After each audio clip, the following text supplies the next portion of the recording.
नमस्कार दोस्तों। दो चार बुजुर्ग दोस्त एक पार्क में बैठे हुए थे। वहाँ बातों बातों में रोटी की बात निकल गई। तभी एक दोस्त बोला, जानते हो कि रोटी कितने प्रकार की होती है? किसी ने मोटी तो पतली, किसी ने कुछ और ही प्रकार की रोटी के बारे में बतलाया। तब एक दोस्त ने कहा कि नहीं दोस्त, भावना और कर्म के आधार से रोटी की 4 प्रकार की होती है। पहली सबसे स्वादिष्ट रोटी, माँ की ममता और वात्सल्य से भरी हुई, जिससे पेट तो भर जाता है पर मन कभी नहीं भरता। एक दोस्त ने कहा 16 आने सच, पर शादी के बाद माँ की रोटी कम ही मिलती है। उन्होंने आगे कहा, हाँ वही तो बात है।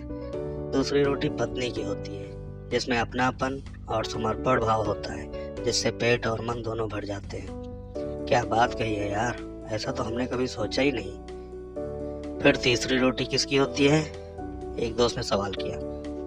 तीसरी रोटी बहू की होती है, जिसमें सिर्फ कर्तव्य का भाव होता है और कुछ कुछ स्वाद भी देती है और पेट भी भर देती है और वृद्धाश्रम की परेशानियों से भी बचाती है। थोड़ी देर के लिए वहां चुप्पी छा गई। लेकिन ये चौथी रोटी कौन सी होती है? मौन तोड़ते हुए एक दोस्त ने पूछा।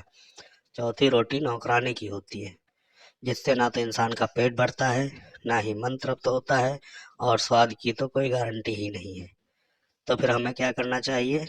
माँ की हमेशा पूजा करो, पत्नी को सबसे अच्छा दोस्त बनाकर जीवन जियो, बहू को अपनी बेटी समझो और छोटी मोटी गलतियां नजरअंदाज कर दो। बहू खुश रहेगी तो बेटा भी आपका ध्यान रखेगा। यदि हालात चौथी रोटी तक ले ही आए तो परमात्मा का शुक्र करो कि उसने हमें जिंदा रखा हुआ है। अब स्वाद पर ध्यान मत दो, केवल जीने के लिए बहुत कम खाओ ताकि आराम से बुढ़ापा कट जाए और सोचो कि वाकई हम कितने खुशकिस्मत हैं। नमस्कार।